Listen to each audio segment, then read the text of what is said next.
लो संगियो बड़ा बड़ा सुनते सा फेसबुक ते टिकटॉक ते कि सरकार ए फ्रॉड हो गया, वो फ्रॉड हो गया। अज साडे नाल ही फ्रॉड हो गया। और के फ्रॉड हो गया ये तुहानू दसने आ, तुसी आपे देखोगे ते आओगे कि वाकई जो ना मामू पाकिस्तानी जो ना जो कह रहा सच कह रहा। ए तको वसीम साहब के हो गया? ये दसिए अज फ्रॉड हो गया, लुटन गए 5000 रुपया जैली आ गया। एक अपना प्यार वाला सी उहदे कोल 60000 रुपया लिया, विच नोट जैली आ गया तो असीं मारे गए हैं। नहीं आदा साडा नोट नहीं है।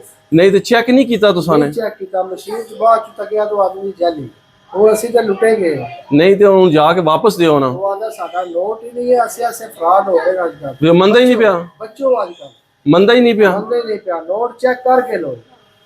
ओए होए होए होए होए संगियो ए चेक कर लो, ए अपने जानने वाले बंदियां ने फ्रॉड किया जे 60000 रुपया कहता लैन गया तो सरकार विच एक नोट ना जैली दे छड़ा। जिहड़े तस्दीक तो बाद वापस गया वो कहता साड़ा तो नोट ही नहीं है।